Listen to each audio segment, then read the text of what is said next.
What's up, everybody? It's Steve back here with a brand new video, and today I'll be giving sort of my analysis and thoughts about what has happened over the past week in the NBA involving the NBA draft with all the draft selections and all the trades that have gone on, and there sure has been a lot. And remember, I'm on the road to 200 subscribers by my 20th birthday, so if you haven't yet, please share my channel with your friends and family and help me get to that goal.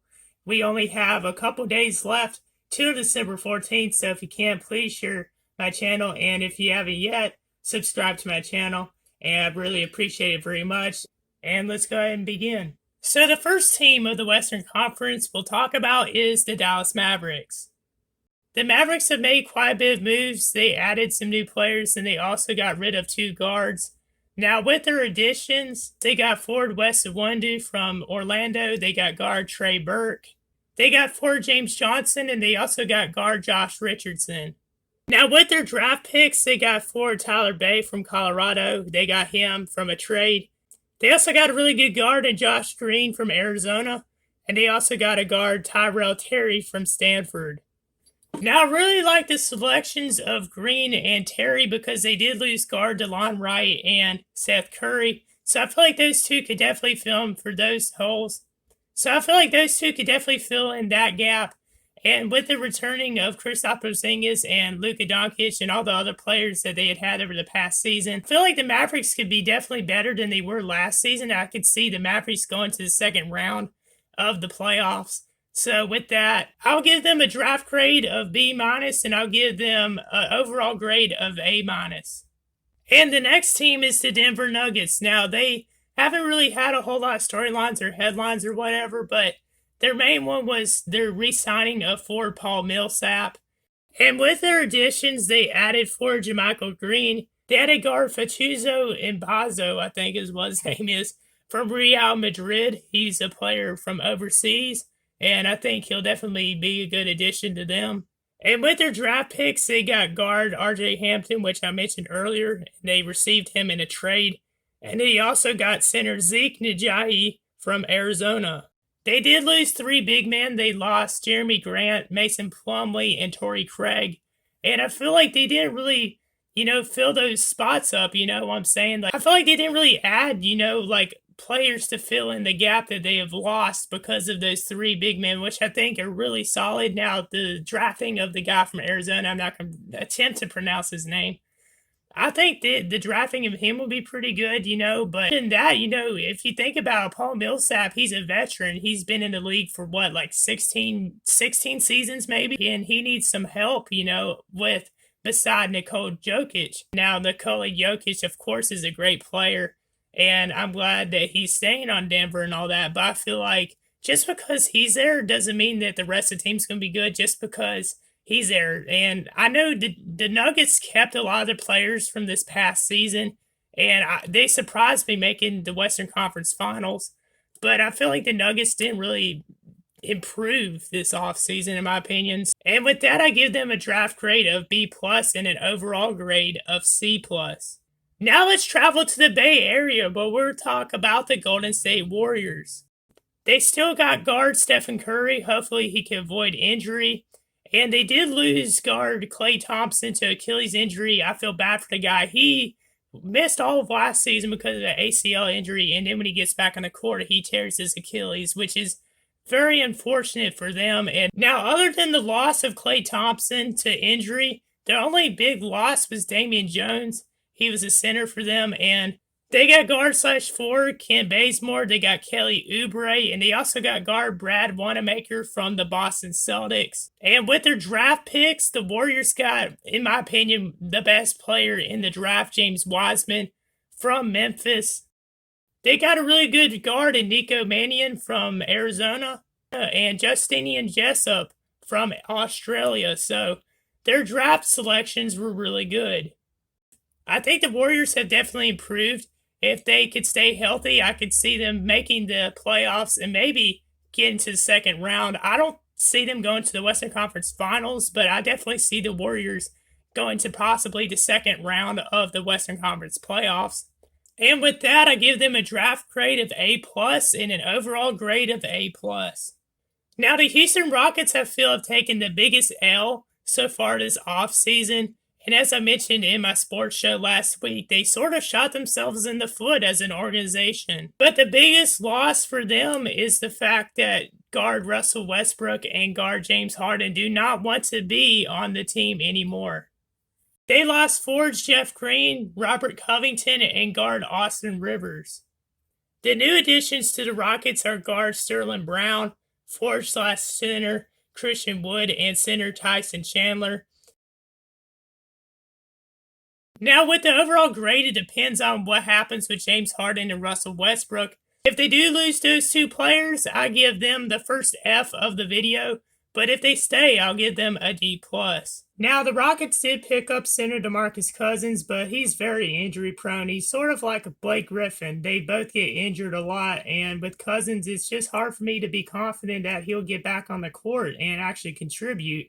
I see why they picked him up so that Russell Westbrook and James Harden can maybe change their minds about leaving, but I just don't.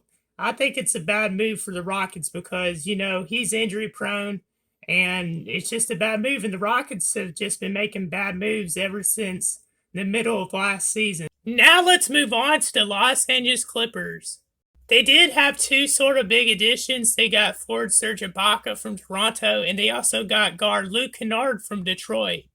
The Clippers did have three big losses in Montrezl Harrell, JaMychal Green, and Landry Shamet. Now with the draft picks, they got Daniel Athuro from Minnesota. He had been traded from New York.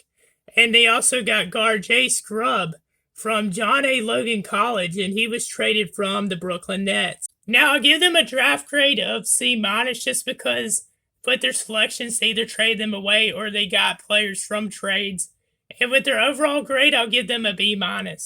Now moving on to the defending NBA champions, the Los Angeles Lakers. They added guards Dennis Schroeder and Wesley Matthews. They got forwards Montrezl Harrell, Jordan Bell, and Alfonso McKinney. And they also got a really good big man in Marc Gasol. Now with their losses, they did lose Rajon Rondo, Danny Green, Avery Bradley, JaVale McGee, Dwight Howard, and DeMarcus Cousins. Now in the draft, they did have one selection, and that was for Jaden McDaniels from Washington, but they ended up trading him away. So I'm not really going to give them a good draft grade just because they only had one pick, but also just because they traded it away. And I give them an overall grade of A. The Grizzlies are sort of like the Orlando Magic. They didn't really do a whole lot. So far this offseason, the Grizzlies have only added guard/forward Mario Hezonja, and they drafted two really good players in forward Desmond Bane from TCU and forward/center Xavier Tillman from Michigan State. I feel like they haven't really made moves as an organization to try to, win more. I think they could probably make the Western Conference playoffs, but I don't see them trying to improve. So that's why I'm going to give them a draft grade of B- and an overall grade of D. The Timberwolves are bringing back most of their team. Their only main losses were forward Amari Spellman and guard Jacob Evans, but they definitely had really good additions. Former Minnesota Timberwolves guard Ricky Rubio is back on the team, and they also got center Ed Davis. Now, with the draft, they had the number one pick, and they selected guard Anthony Edwards from Georgia, which is a really good selection because they need another, star guard beside D'Angelo Russell. Their other selections were for Leandro Balomero from Spain, and they got for Jaden McDaniels from Washington. I give them a draft grade of A, and I give them an overall grade of A+. The Pelicans are going to be looking really good this upcoming season. I could see them definitely being in the playoffs. They got two big additions to the team, guard Eric Bledsoe and center Steven Adams.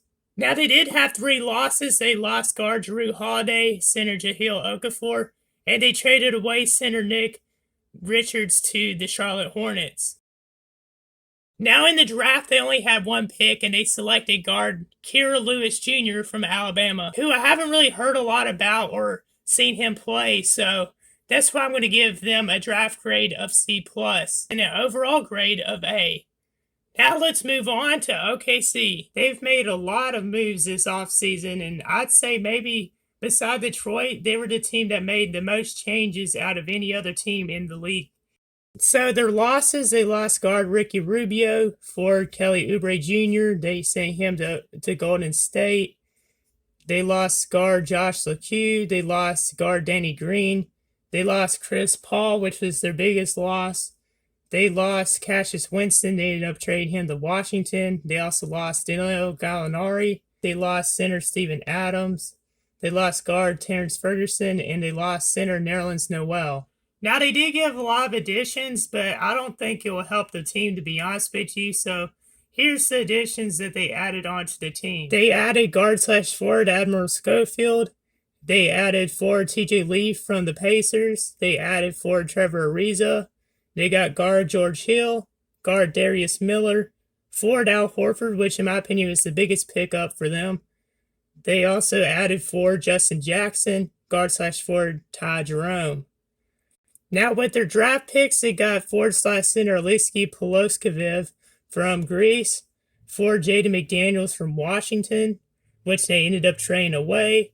They got guard Theo Maledon from France, and they got guard Vic Krikij from Spain. Now, their draft picks are pretty solid. They did get rid of one of their best draft picks in Jaden McDaniels. So I have to give them a draft grade of C+, and I have to give them an overall grade of F because this offseason definitely hasn't been too kind to the Thunder, and I think they need to rebuild altogether. The Suns have made a lot of moves, and I think they've definitely gotten better. They got guard Chris Paul from the Thunder. They got guard Cameron Payne.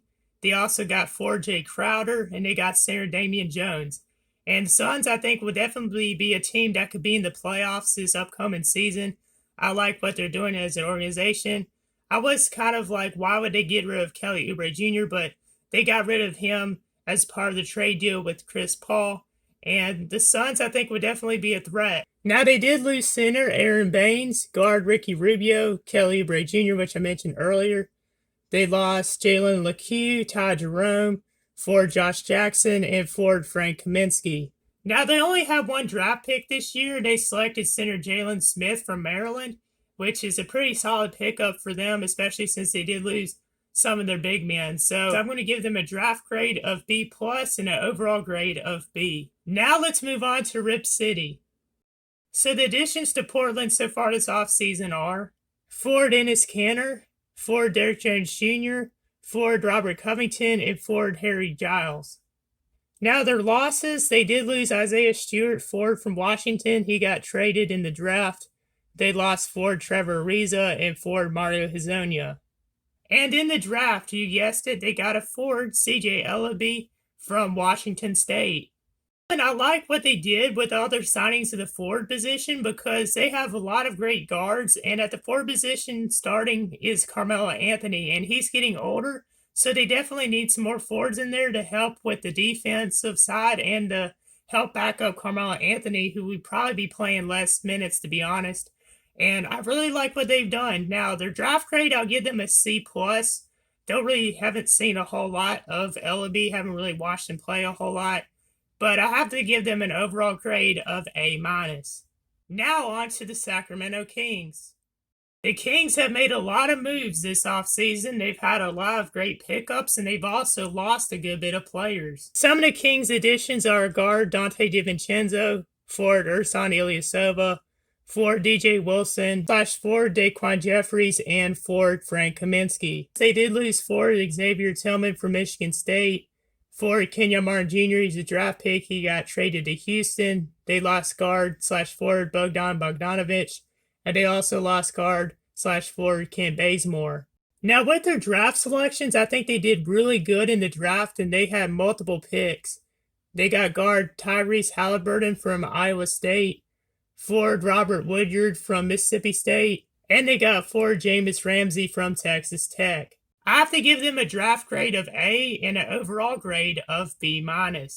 We got two teams left now in the video, and next is the San Antonio Spurs. Now, the Spurs haven't really made any moves this offseason. The only main storyline for them was the re-signing of DeMar DeRozan.